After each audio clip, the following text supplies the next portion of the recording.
For years, the global auto industry has clung to a single convenient assumption about Chinese cars. If they ever make it to the United States, they'll only succeed by being cheap. Strip out features, undercut everyone on price, and hope volume makes up for thin margins. That assumption is comforting for legacy automakers because it keeps the threat neatly contained. Cheap cars can be fought with incentives, branding, or loyalty. Premium cars are a different problem entirely, and that is exactly why the Zeekr 7X matters, even if it never officially goes on sale in the US. The Zeekr 7X does not try to win by being inexpensive. It tries to win by being undeniably good, and in doing so, it challenges one of the most deeply held beliefs about Chinese EVs, that they need to be budget products to compete.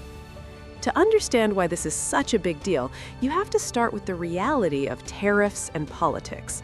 The idea that Chinese-made vehicles will arrive on American shores at radically low prices is fantasy.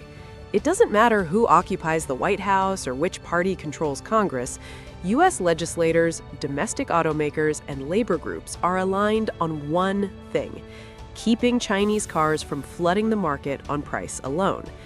Tariffs, regulatory hurdles, and trade barriers ensure that if Chinese brands want to sell cars here, they will have to absorb significant costs. So the real question is not whether Chinese automakers can build cheap cars. We already know they can. The real question is whether they can build cars good enough to command a premium, swallow those tariffs, and still make sense as a business. The Zeekr 7X suggests the answer might be yes. Zeekr is not a scrappy startup. It is owned by Geely, one of the largest automotive groups in the world, responsible for roughly 3 million vehicles last year, and the parent company behind brands like Volvo, Polestar, and Lotus. Zeekr itself is positioned as a premium EV brand in China, Europe, and Mexico. That positioning is critical because it frames the 7X not as a value play, but as a deliberate alternative to established electric crossovers like the Tesla Model Y. Dimensionally, the comparison is unavoidable. The Zeekr 7X measures within a quarter inch of a Model Y, placing it squarely in the compact electric SUV sweet spot. But unlike many vehicles that chase Tesla's formula, the 7X does not rely on minimalism or cost-cutting to get there. Instead, it piles on hardware, features, and tech in a way that feels almost defiant. Start with the design, which quietly subverts expectations. Chinese cars have often been criticized for awkward proportions or overly busy styling, sometimes earning comparisons to amphibians or concept cars that escaped the design studio too early. The 7X avoids that trap. Its look is restrained, clean, and mature. It may not be instantly iconic, but it is cohesive, well-proportioned, and clearly the work of an experienced design team. The panel gaps on the example driven were tight and uniform, matching or exceeding what you'd expect from established premium brands in the US. Then there are the doors. At the press of a button, they power open and close, stopping short of obstacles, people, or adjacent vehicles. This is the kind of feature that sounds gimmicky until you live with it, at which point it becomes one of those quiet luxuries that makes everything else feel outdated. It also sends a message. This is not a stripped-down car trying to sneak into the market. It is confident enough to show off. Inside, the Tesla parallels continue, at least initially. A large 16-inch central touchscreen dominates the dashboard, and the user interface logic will feel familiar to anyone who spent time in a Model 3 or Model Y. But the similarities fade quickly. Where Tesla has doubled down on radical minimalism, Zeekr hedges its bets. There is a traditional gear selector stalk, there are physical controls beneath the screen, there is a small digital instrument cluster, and a head-up display. It is modern without being alienating, tech-forward without demanding that the driver relearn basic car functions. And then the feature list starts to feel almost excessive. The front seats heat, ventilate, and massage. The rear passengers get power sunshades not just for the side windows, but for the panoramic glass roof. Yes, a sunroof you can actually close. The kind of thing Tesla once had, removed, and never brought back. In the context of the current EV market, it feels almost rebellious. Under the skin, the Zeekr 7X doubles down on its premium aspirations. Air springs and adaptive dampers are standard. Dual electric motors produce a combined 637 horsepower, enough to launch the SUV to 60 miles per hour in under 3.8 seconds. The battery pack is a substantial 100 kilowatt hours, roughly 20% larger than what you'll find in a Model Y, and it operates on an 800-volt architecture. That means faster charging and, in theory, better long-term efficiency under high load. In its home market, Zeekr goes even further, offering a lithium iron phosphate golden battery option that can reportedly charge from 0 to 100% in under 20 minutes. That figure sounds almost absurd by current US standards, but it highlights the pace at which Chinese EV technology is moving when unconstrained by American infrastructure and regulation. On paper, then, the Zeekr 7X looks like a knockout.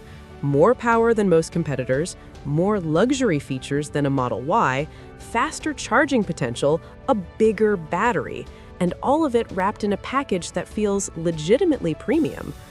But cars are not spec sheets, and this is where the 7X reveals its biggest weakness. Driven on the Las Vegas Motor Speedway road course, the Zeekr 7X is brutally quick in a straight line. It launches hard, surging forward with the kind of effortless acceleration that has become an EV party trick. But when the road starts to bend, the experience changes. The 7X feels heavy and distant, reluctant to change direction, and largely indifferent to driver input. The steering is light and disconnected, offering little feedback or precision.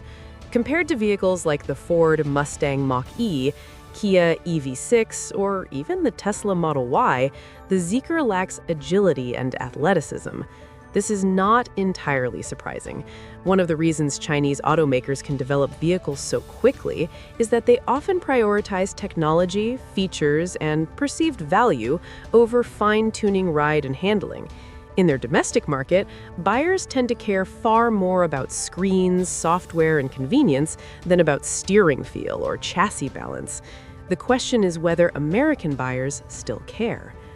History suggests the answer is complicated.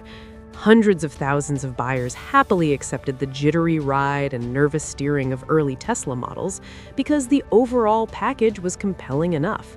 In that context, the Zeekr 7X's dynamic shortcomings may not be a deal breaker. They may simply be a trade-off. And that brings us to pricing, the part of this story that truly reframes the conversation. In China, the fully loaded all-wheel drive Zeekr 7X sells for under $39,000. That number is meaningless for the US market, but it illustrates how aggressive the value proposition is at home.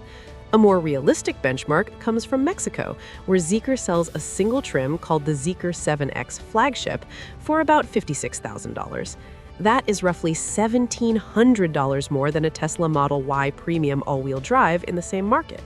$1,700 for air suspension, power doors, massaging seats, sunshades, a bigger battery, and significantly more horsepower.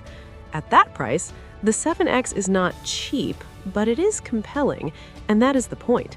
It doesn't need to be discounted to be interesting. It doesn't need to undercut Tesla by $10,000 to justify its existence. It simply needs to be better in ways that matter to buyers. Would it succeed in the United States? That question is far more complex than whether the product is good. Launching a new brand here requires marketing muscle, dealer or service infrastructure, and long-term support. Geely knows this better than most, having watched Polestar struggle to gain traction despite strong products and Volvo backing. For many American buyers, Polestar remains an obscure name, a reminder that brand recognition cannot be willed into existence. If Zeekr ever makes a serious push into the US, the real challenge will not be tariffs or pricing, it will be differentiation. What would Zeekr do differently than Polestar? How would it tell its story? How would it convince buyers that it will still be here in 10 years? Those questions remain unanswered, but the Zeekr 7X accomplishes something important regardless. It proves that Chinese EVs do not need to rely on bargain pricing to compete. They can play in the same space as Tesla, Kia, and Ford. They can offer more hardware, more luxury, and more performance at similar prices. And they can force the conversation away from fear of cheap imports and towards competition on quality and value. That shift alone should get the attention of every automaker selling EVs in America today.